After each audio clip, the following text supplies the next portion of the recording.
बने रहे।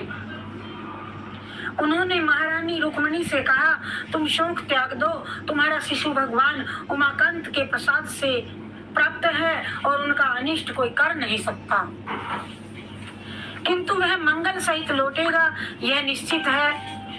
देवी रुक्मिणी को अपने आराध्य के वचनों पर पूरा विश्वास था। भगवान सदाशिव में आस्था थी, किंतु माता का हृदय दूसरा कोई उपाय न देख करके वे देवी अंबिका की आराधना करने लगी। अपने पुत्र का कल्याण कामना के लिए संभर ब्रह्मा के वरदान से अमर प्राय हो गया था। घोर तप करके उसने सृष्टिकर्ता को संतुष्ट किया और उनसे वरदान मांगा, मेरी कभी मृत्यु ना हो।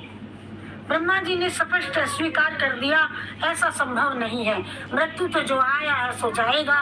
राजा रंग फकीर, एक पाल की चढ़ चढ़े और एक बंधे जंजीर। तो जो आए हैं, जिनका जन्म हुआ है, मृत्यु तो होगी ही, निश्चित है। और ब्रह्मा जी ने स्पष्ट स्वीकार कर दिया, ऐसा संभव नहीं कि अमर तत्व का वरदान किया नहीं जा सकता, ऐसा वरदान नहीं दिया जा सकता।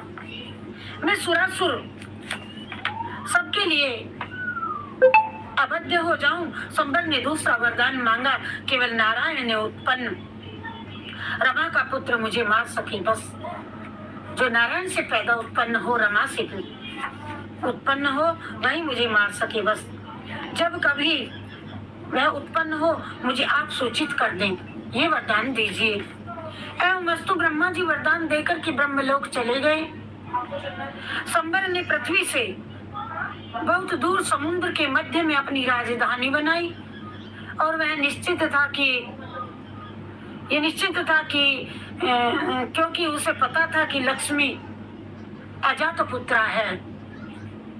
अचानक एक दिन हंस वाहन सृष्टिकर्ता ने संदेश भेज दिया, द्वारिका में नारायण ने अवतार ले लिया।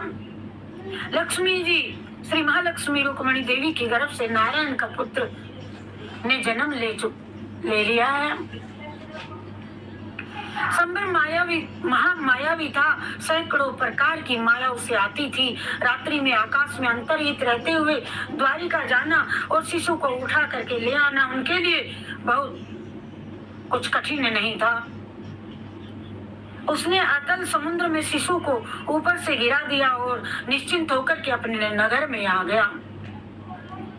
7 दिन का नन्हा शिशु ऊपर से उत्ताल तरंगों में गर्जना करते सागर में फेंक दिया गया, और वह भी ऐसे स्थान पर कि जहां समुद्र जल में तिमी और तिमिंगल जैसे महाटम भरे पड़े हैं। फिर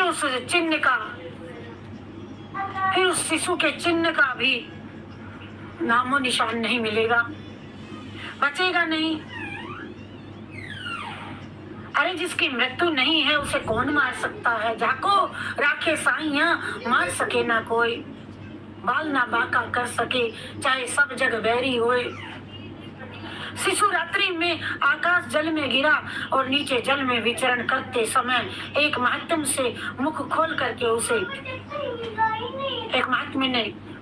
करके उसे ऊपर से ही मुख में ले लिया और निगल लिया। लेकिन बड़े सवेरे ही समुद्री मछलियां पकड़ने वालों ने उसी स्थान पर अपना महाजाल डाल दिया। वह महात्मा उसके जाल में आ गया।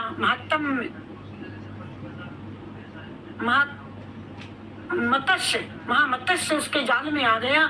इतना भारी मत्स्य प्रथम प्रयास में ही मिल गया। मछुआरों ने जाल समेटा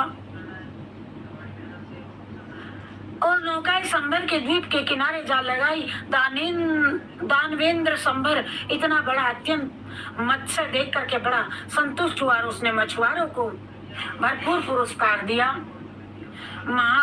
मत्स्य को संभर की रसोई गृह में भेज दिया गया। वह इतना भारी था कि सेवकों ने उसे भारी कुल्हाड़ों से टुकड़े करने के प्रयास प्रारंभ किया। मत्स्य का उदर काटते ही अंदर से अत्यंत सुंदर श्याम वर्ण जीवित शिशु निकल आया। वे सेवक संभर के भोजनालय की अध्यक्षा मायावती के समीप उस बच्चे को ले गए। ये सभी अभी तो यह समुद्र से पकड़ करके लाए गए माँ मत्स्य के उधर से निकला है, दिखाया बताया। इसे मेरे समीप छोड़ आओ। अत्यंत सुंदर शिशु देख करके मायावती ने उसे उठा लिया और महाराजा दानवेंद्र को मत्स्य बहुत प्रिय है। उस मत्स्य के खंड ठीक ठीक स्वच्छ करो, इसे भली प्रकार